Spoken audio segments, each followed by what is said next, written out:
once I got the conviction for Bitcoin only, that was 2020.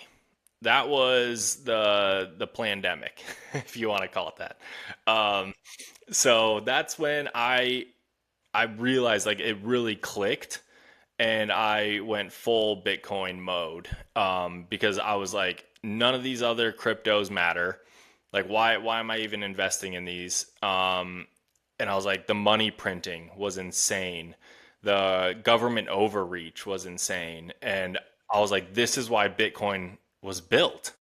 This is what it's for, things like this. And that was my aha moment. And I full ported into Bitcoin, sold, pretty much all the other coins. Um, and ever since then, I've been Bitcoin only ever since, and it's been a great ride so far. I'm glad I found it when I did, because I mean, the earlier you find it, the more you get rewarded. For sure. The slogan for my podcast is "All conversations lead back to Bitcoin." Hmm. And I truly believe that because, if you talk about the economy, you're like, well, what's wrong with it? Well, the money. It all leads back to Bitcoin. You talk about health, you talk about wealth, you talk about politics. Hmm. Everything kind of leads back to money, which is broken, which so leads you back to Bitcoin. Trying to time Bitcoin and trying to trade it and use leverage is a sure way to lose your Bitcoin. Hmm. It's starting to look like this Bitcoin thing is here to stay.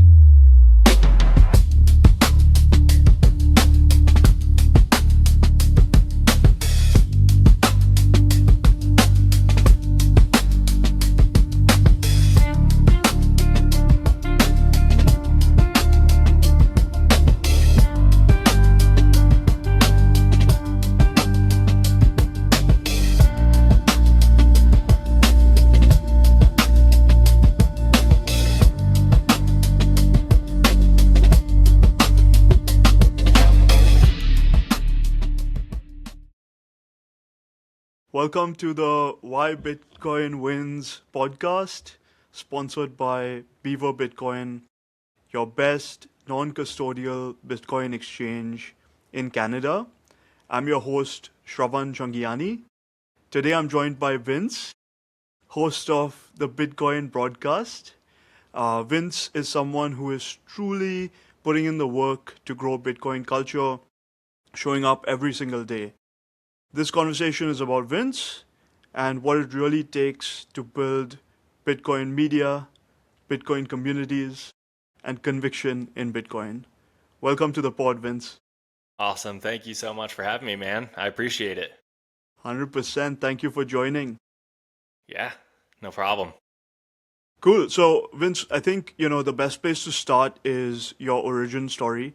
I think people would love to hear how did you get into Bitcoin?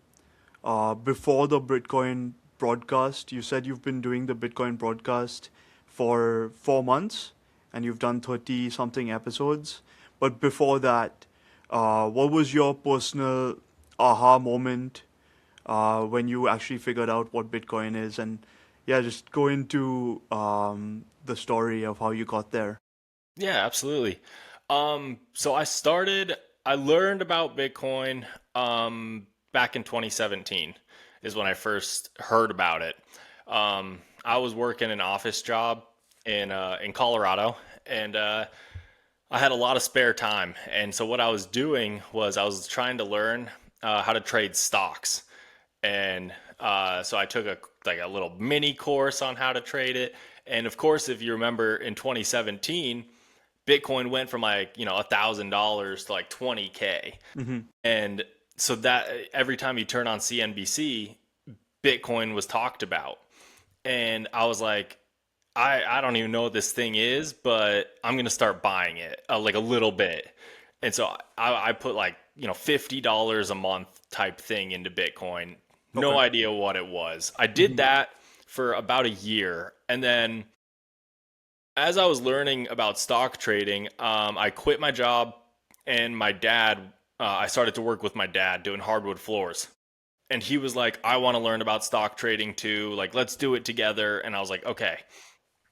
But the crazy thing is, when you do hardwood floors, you're busy the whole time. So I just had headphones on. And that's when I started to listen to Bitcoin podcasts. And I started listening, 8 hours a day to Bitcoin podcasts as much as I could because I wanted to understand what the hell I bought.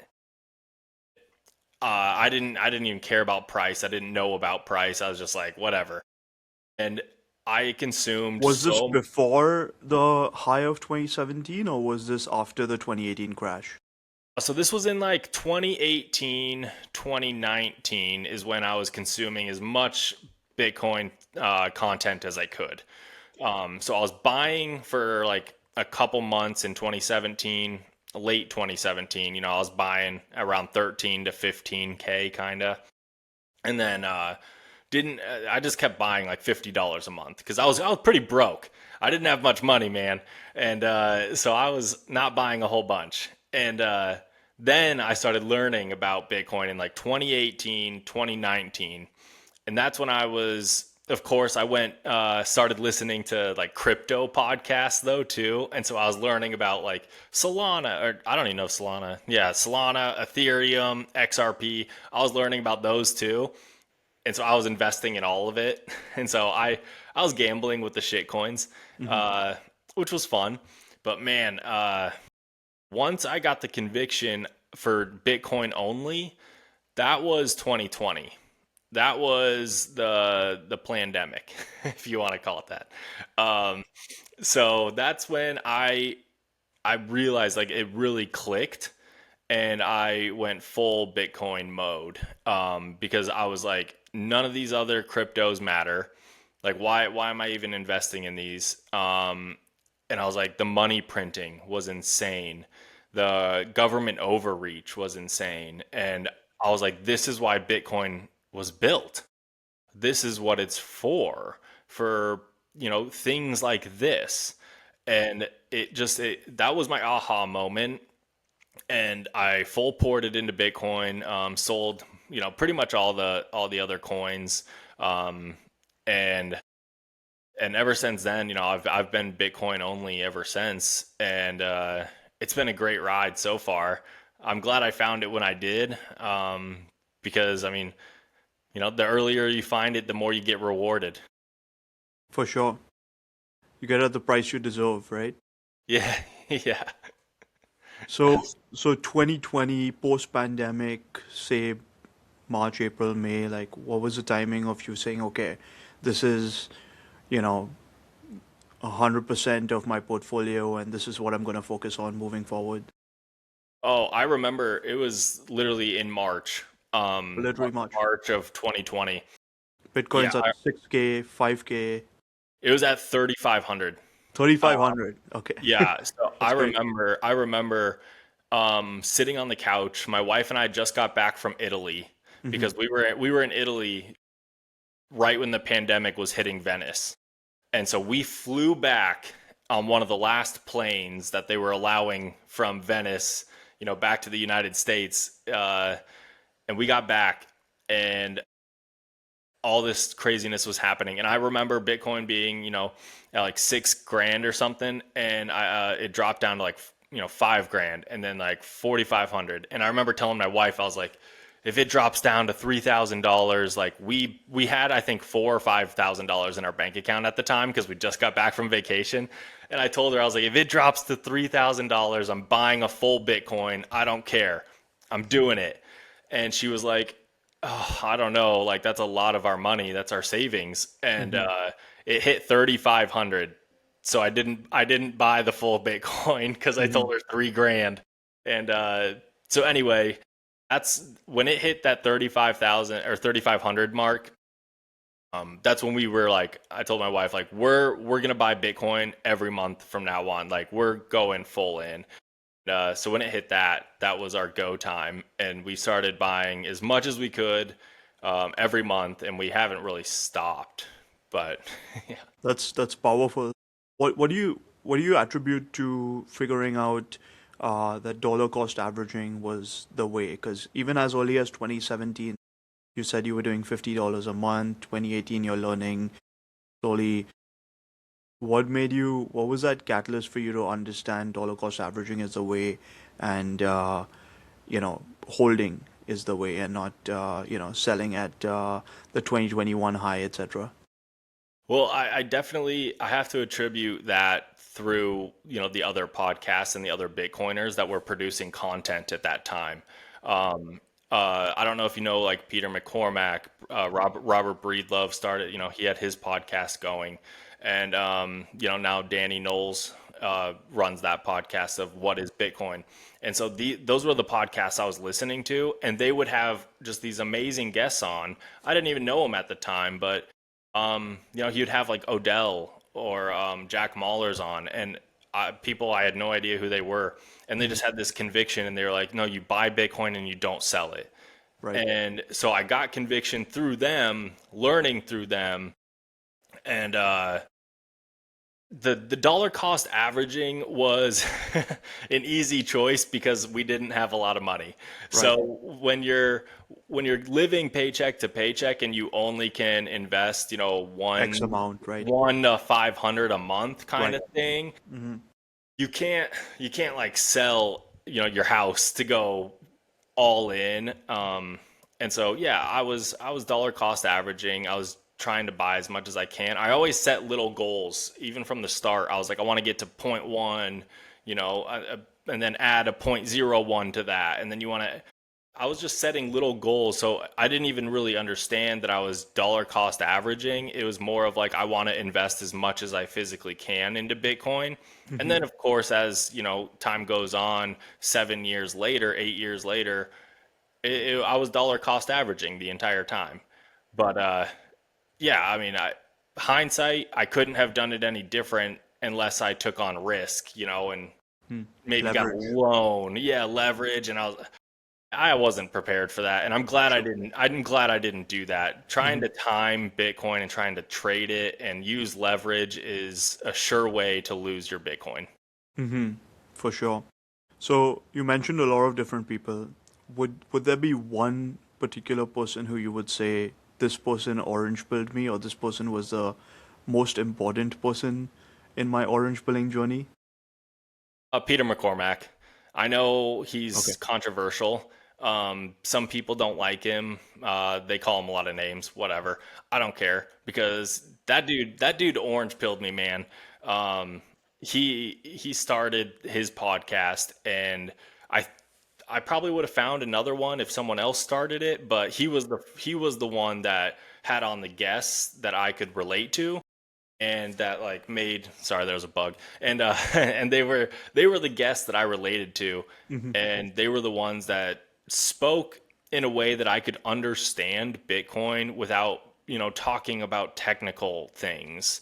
They would just explain it in a simple fashion, Mm-hmm. and when I started learning, they started at the very beginning, like what is money, and it was basically like reading all the Bitcoin books.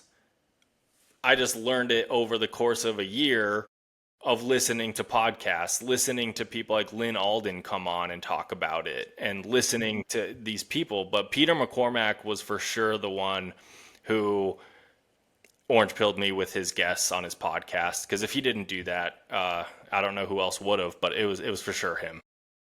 So is that what led you to creating your own podcast? Because that's how you basically got orange pilled, listening to all these podcasts. Yeah, yeah. There was a couple different reasons. One, we moved from Colorado to Texas, from Texas to Florida, Mm-hmm. and so I quit my job in Colorado to move to Texas with my wife for her job. And so I always had this entrepreneurial type bug, you could say. I wanted to do something for myself. I wanted to work for myself. I didn't know what that was, so I tried a couple different things. And every time I tried something, it always was like reverting back to Bitcoin. I was Mm-hmm. just like, I want to do something in Bitcoin. And podcasting, I was scared. I was like, I don't know. I don't want to put my face out there. I don't want to sound stupid. It sounds like a lot of work. What if it doesn't work? And so that was one aspect. I just wanted to do something for myself. And it took a couple years for me to build up that confidence, I guess you could say. And my wife being like, just start it, just do the podcast, just do it. And, but yeah, then that's the reasoning why I have, people like me on my podcast because you never know whose voice is going to Resonate. connect with someone. And Right. so that I'll have guests on, it doesn't matter to me. I don't search for people that have, 100,000 followers and have Mm-hmm. them on a podcast. I'll have anyone on my Mm-hmm. podcast. I've had people on with less than 100 followers on X because I'm like, I Mm-hmm. don't care if they're willing to talk about Bitcoin. They have a good knowledge of it, and they're not just like, oh, let's talk about price all the time. Like if you can actually like talk about Bitcoin, hold a conversation about Bitcoin, or something related, then I'll talk to them because you never know if someone's going to listen to that and it's going to resonate with them. And so I Mm-hmm. wanted to start my own. And I just, man, I'm glad I did. It's been so much fun. Uh, but yeah, I had to start something on my own. I had to build something of my own. And I don't know, maybe it's my own proof of work or proving to myself. Maybe it's a little selfish. I was like, I just have to do something for myself. Right. But yeah, that's pretty much why. Right. So your goal is to orange pill people with your podcast. Yeah, I mean, education, orange pilling. If I can, there's not very many people who fully understand Bitcoin to the level that like you and I do. We talk to them on Twitter all the time, but there's only, I don't know, 100,000 people, 200,000, 300,000. Like, there's not that many people that fully understand Bitcoin. And so I want to orange pill people. I want to educate people. I don't want to be just a hype type podcasts, that you'll see on YouTube, like it's constant, pumping the price, pumping Mm-hmm. this project, pumping that project. I wanted it to be a regular guy with regular people. I'm not a billionaire. I'm not a millionaire. Yet. I'm not, not yet. Um, I don't have funding behind me. I'm just a normal dude who just started a podcast. I don't I'm I don't know. I'm not like an OG. Oh, I'm not sitting on, 200 Bitcoin and I live this lavish lifestyle because I have all this money and I'm telling other people to do it. I'm like, hey, if you can save $5 by not buying a coffee a day and buy Bitcoin with that, do that for a year, do that for 2 years, do that for 3 years, and don't sell your Bitcoin and see what happens because it can change your life. And I mean, it did for me. And so I'm like, if I could help just a couple people understand that and learn that, Mm-hmm. and I mean, then that's a win. And I think talking to everyday people, being just a normal dude, like, Mm-hmm. yeah, I It think that helps. resonates. It resonates for sure. Yeah. Cool. So, how many people have you interviewed, and how are all of the people you've interviewed Bitcoiners? Yeah, I've interviewed, I think I'm on 32 right now. So I've done 32 interviews. Um, and so now I do one a week Mm-hmm. to keep it simple. I do everything on my own. So I Mm-hmm. do the editing, I do the posting, I create everything for it. It takes time, it takes a decent amount of work. For And sure. so I do one a week. I would love if I could do like two a week. That'd be cool. But the time right now is a little tight. So one a week, um, 32 people. I've been a guest on about four or five other podcasts so far, which has been so much fun. I love Mm-hmm. talking to anyone who's in Bitcoin. And pretty much all of my guests have been Bitcoiners. I've had a couple on that are like, hey, man, can we talk about, XYZ coin also? And I'm just like, I try to keep it only Bitcoin. I'll talk politics, I'll talk economy, macro, micro economy. I'll talk The slogan for my podcast is all conversations lead back to Bitcoin. Mm-hmm.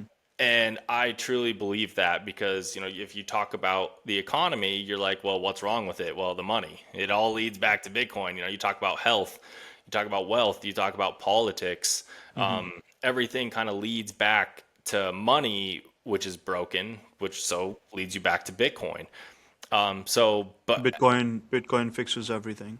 exactly, it's like Bitcoin fixes this just with a little different, twang to it. Totally.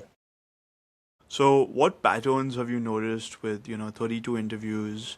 What patterns have you noticed that people have in common who really get Bitcoin?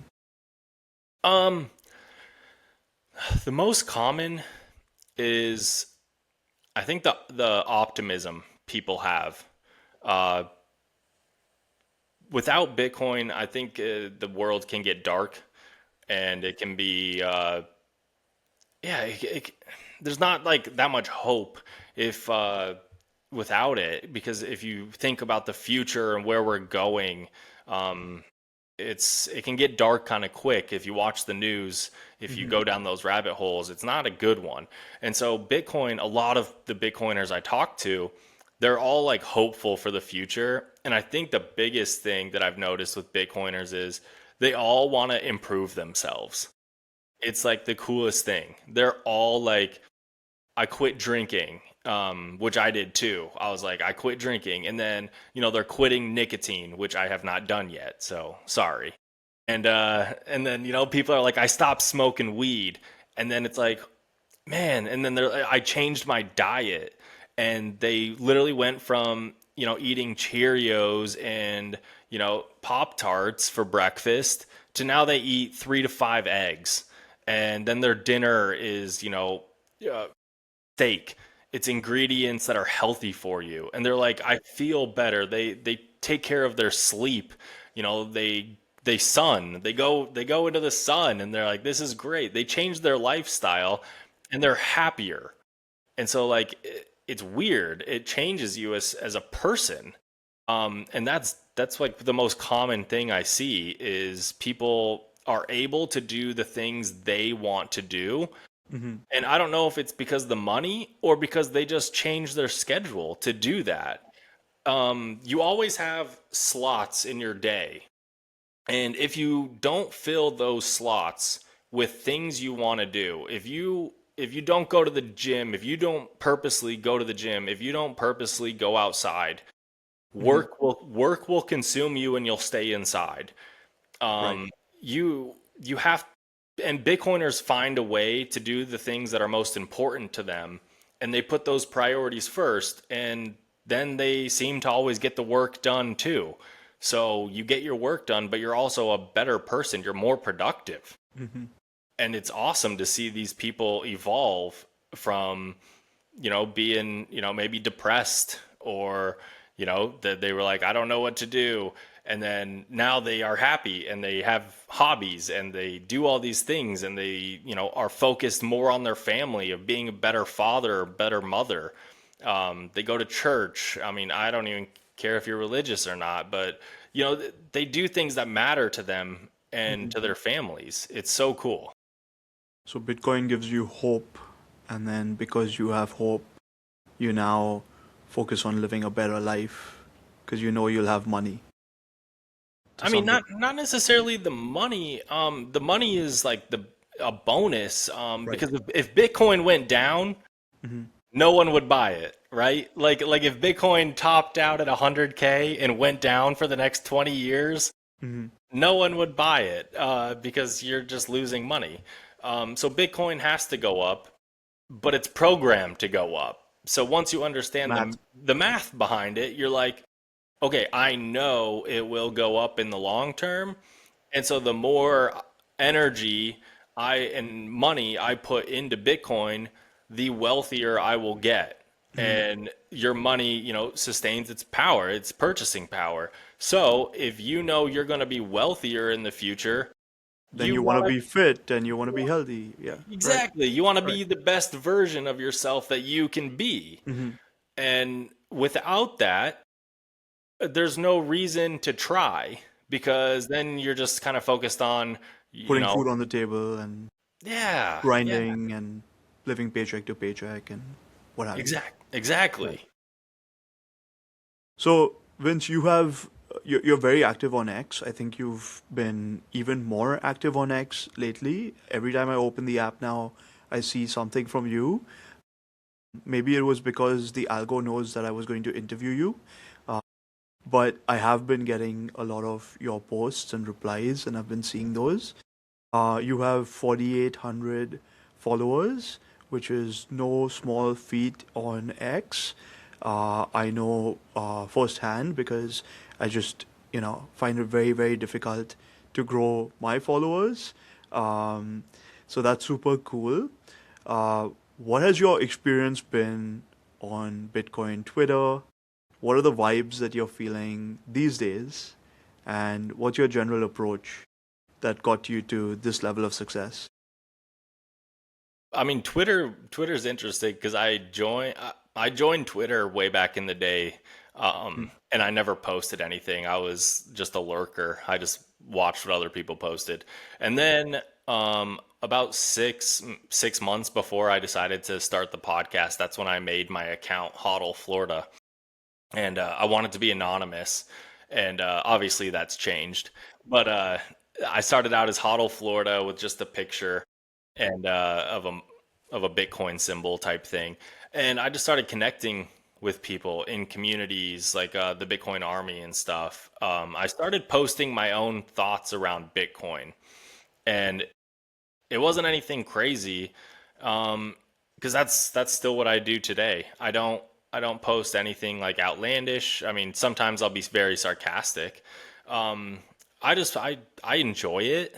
It definitely helps that Elon Musk allowed us to get paid a little bit from the Hmm. revenue share. So that was a goal. I was like, I'm gonna get You wanted to monetized. monetize, yeah. I wanted to get monetized. Hmm. And so I asked people, I was like, hey, you're monetized. You get paid every 2 weeks. How did you do it? And they would basically just tell me, post as much as you can, post every day, reply to people. And so that's what I did.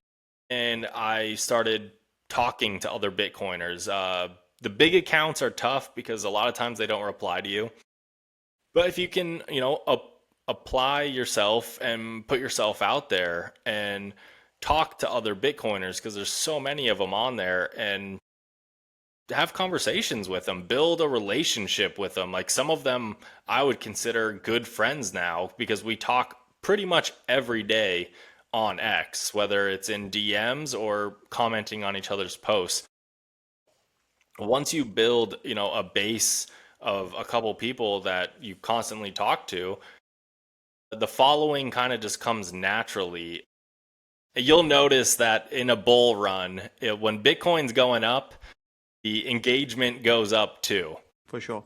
So once Bitcoin starts going back up, 30, 40% type thing, and we're back over 100K, we're hitting new all-time highs, you'll notice the engagement will go up, and that's a great time to be posting. Uh, so you get seen, and then people follow you. And I keep doing it. I keep posting. I post my thoughts. It's nothing. I could literally just be in the gym and I'll have a thought and I'll just You post just it. post it, right? I just post it, Yeah. and I don't care. A lot of people, sometimes they'll argue with me, and I'm like, it's Twitter, you do. I don't care. Uh, don't take anything personal on Twitter, especially if it's an anonymous account. Um, and then just don't be a jerk. Don't be a jerk, and people will respect you. And I don't know. As soon as you start being an asshole, then they're not going to want to follow you. So. Um, yeah, that's pretty much all I've done. So you're playing a long-term game. Yeah, yeah. I plan on being on X for a long time. I like it. I like posting on it. Hopefully the algorithm changes over time because right now I know it's not very good for Bitcoin and crypto or whatever. But um, I'll be around. I plan on doing my podcast for a long time. I've only been doing it for like 4 months, like you said, and I plan on doing it for as long as I can. Hopefully, I start making money with it, so I can, at least, show my wife that I'm making something from all the effort I'm putting into it. That would be nice. Uh, but yeah, I plan on doing it for a long time. That's awesome, man. Are you active on many other platforms, or is X, YouTube mainly your focus right now? X is definitely my most active. Mm-hmm. I'll post on there multiple times a day. YouTube is where I'm trying to grow the podcast, so that's where you'll see a lot of my videos. I'll post a whole bunch of shorts from every episode, and I'll post my long interviews on there. They're also on Spotify, Apple, and Rumble. Mm-hmm. Rumble, I really like what they're doing with you know doing Bitcoin tips and adding a Bitcoin wallet to it. That's really cool. But I'm not as familiar with Rumble, so I wasn't a big social media guy until recently, I guess you could say. Uh, so I'm learning, algorithms. I'm learning uh, what to post, when to post, things like that. I am I'm active on Instagram. I have an Instagram account for the podcast, and that's pretty much almost the same content as YouTube. I'll post similar stuff. Um, but yeah, I try to post on every social media at least once a day Mm-hmm. type thing. I don't have content for like long videos and all the short videos every day, but I try to post at least, 5 times a week on all socials. Nice. So, if someone wanted to start a Bitcoin podcast today, what would be your number one advice on based on what you've learned, and what would you say you learned that you were doing incorrectly, that they should avoid the pitfalls? If you wanted to start a Bitcoin podcast, just do it. That's the biggest thing because I know it's like scary and that's like the biggest hurdle. Take that first step of just start. Just just do it. Like when I Right. first started, didn't have a microphone.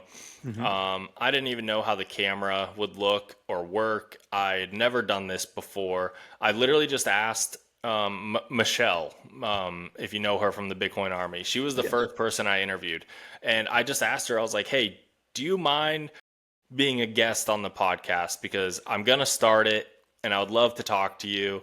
She's Ask great. someone who you Right. know, ask a Mm-hmm. friend, and make sure they know about Bitcoin so you can actually talk about the Mm-hmm. subject you want. Don't just ask a friend who's into sports to talk about Bitcoin because that conversation is gonna suck. Uh, Right. make sure it's a Bitcoiner. Make sure you're friends with them because you're gonna make mistakes. Like you're gonna fumble on your words. Your first, oh, if you look on my YouTube, I still have the interviews up there. I don't delete anything. Mm-hmm. So if you watch my first like 5 podcasts, oh man, they were rough. Looking back on it, and I didn't have the microphone, and then I realized like, why is my sound such crap? And then I'm sitting there watching other YouTube videos, and I'm like, how do they do this? And Mm-hmm. so then I was learning, and it's a struggle, and that's the fear. You have to get over that, and that's the Right. number one thing. You just have to start. Because if you don't just start, if you wait for everything to be perfect, if you think you have to like take a class on social media, take a class on interviewing, you're never gonna start. You just have to do it. You know, Just um, do it. yeah, just dive in and do it. That's the And biggest advice. Just do it. yeah, we're not Nike over here, but yeah. um, no, and then ask people Mm-hmm. like I have people ask me like what do I use to record a podcast on? I use Riverside. Um, there's a like what 4 or 5 great platforms out there that all do podcasts for you. A lot of people use different ones. I like Riverside. It's the first one I started with, and it's a great one.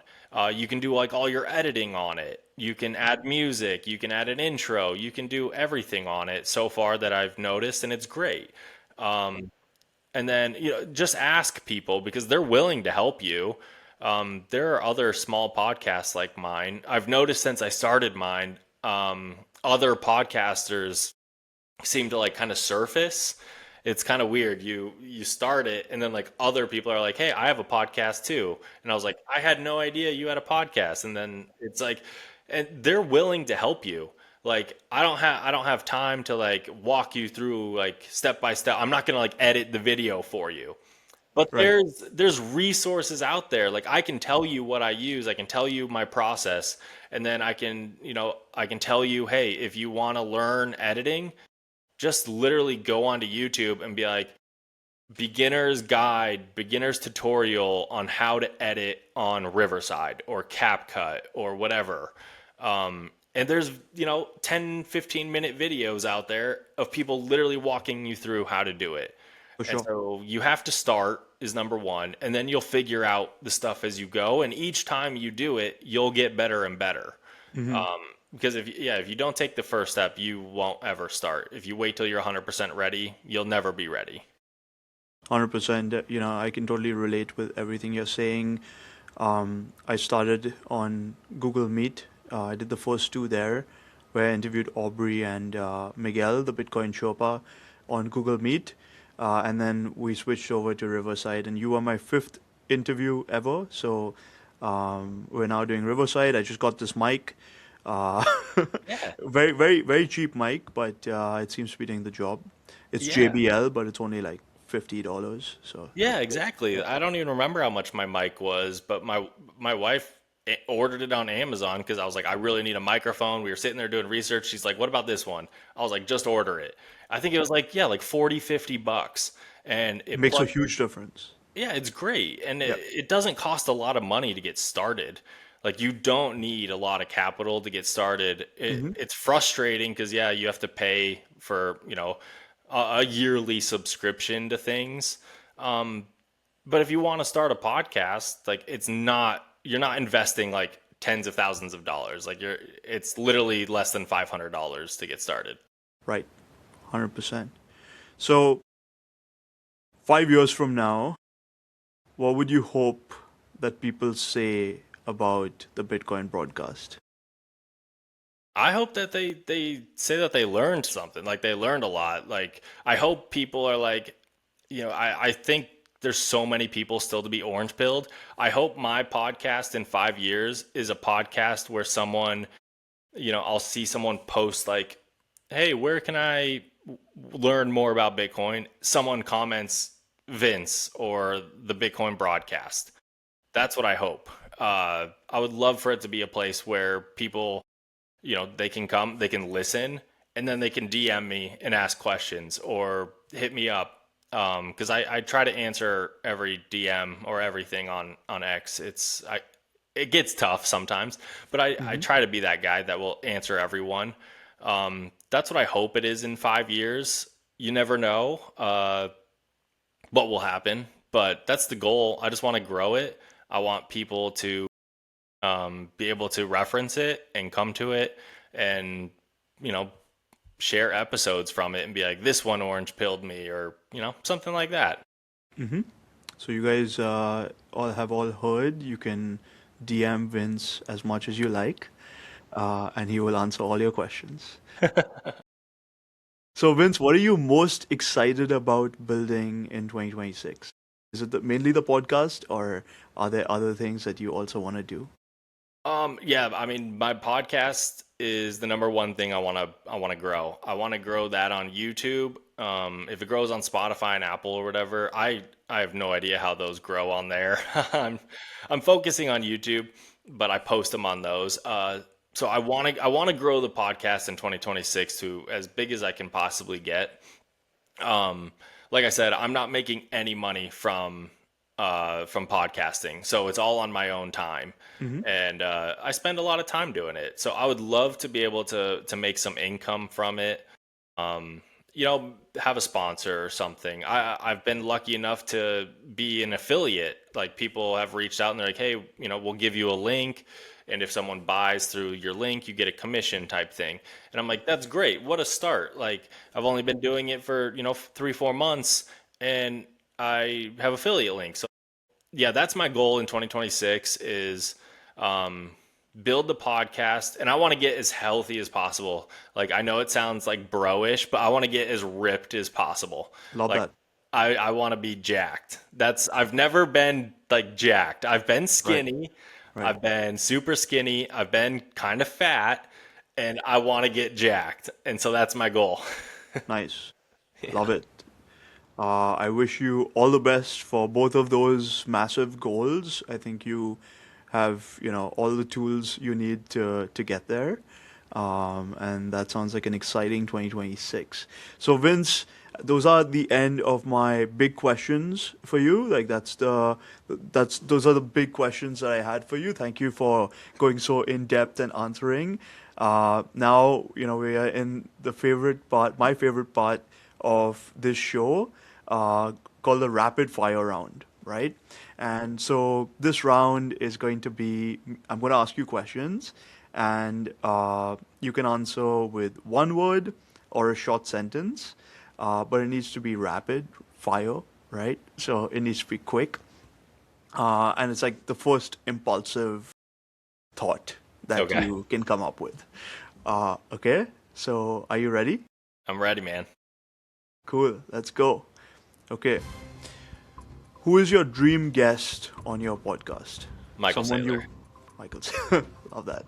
Um, who is someone you recently interviewed who made you think differently? Robin Sear. He's very tall, right? I haven't met him in person, but yeah. He's Yeah, I I heard love he's. talking to Robin. He's great. I haven't met him either, but I heard he's extremely tall, which is awesome. Yeah. Um, I think he's like 6'5", 6'6". I think he's like super tall. Um, so okay, orange pilling, friends or strangers? Which one is easier? Friends. I don't think I've ever orange pilled a stranger. Not maybe it's hard to judge. I'm gonna follow up with this one because maybe it's hard to judge because a stranger doesn't report back to you and be like, "Hey, man, you orange pilled me," but like a friend you can follow up with. For So sure. I don't know, but I've orange pilled. I would say like at least one friend. I don't know. Okay. Um, best book for orange pilling someone in 2026. Bitcoin Standard. Yeah, and then followed up by the big print. Okay. Both amazing books. Shout out to Saifuddin Amoose and Jeff Booth. I would love to interview both of you. Yeah, dude, Jeff Booth. I'd love to. I reach out to him too. I haven't heard back. Come on, Jeff. Come on, Jeff. Come on. Yeah, All I right. interviewed Saifuddin Amoose's brother. That was kind of Yeah. cool. Yeah, Doctor Oh, that's Amoose. very I cool. just interviewed him. Yeah. Awesome. Nice. Um, IRL meetups or online spaces? Which one do you prefer? Oh, I've been to one in real life meetup, and it was awesome. I highly recommend going to one if you can. It was my first one. It was in Fort Lauderdale, and shout out to Neil Jacobs. He invited me, and I was like, hell yeah. So no, in real life is way better. It's cool. Real life meetups. Yep. Um, when you hear the word Bitcoin, what is the first thing that comes to your mind? Freedom. Love that. Bitcoin is freedom. Will Florida pass? Will Florida's bill for a state-level Bitcoin treasury pass? Yes, I think it will eventually. They've been talking about it for over 2 years now, I think. Maybe only about 2 years, I feel like. I feel like I've heard Florida, because Texas did it, and then Florida was like, yeah, we're going to do it. And now a year has gone by, and it's like they still haven't done it, but they keep talking about it. So I think they will. I think they'll get it done. Well, Bitcoin is for everyone, and that includes states. So I hope that they realize that at some point and do what they need to do and buy some Bitcoin. So Vince, this has been great. Thank you so much for joining Why Bitcoin Wins. Would you like to say any parting words for our audience? Sure. I mean, if someone listens to this and they can always reach out to me. They can always DM me, like you said. I'll try. Sometimes the DMs get lost in the random boxes or whatever, but I'll try to answer you as best I can. Um, and if you're just learning about Bitcoin, definitely, consume as much as you can. I would recommend doing what I did. Start out buying small amounts. Don't, ape in with everything you own, because if we draw down 30-40%, you're gonna not be happy. And dollar cost average in, that's definitely the way. And then education is the best way to gain conviction. And then don't sell your Bitcoin. Just hang on.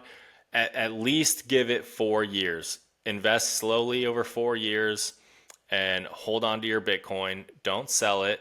Learn about self custody. Learn learn about the fundamentals. Learn about why it's important. And uh, and then, following up on the questions of, if you're going to start a Bitcoin podcast or start a Bitcoin anything, just do it.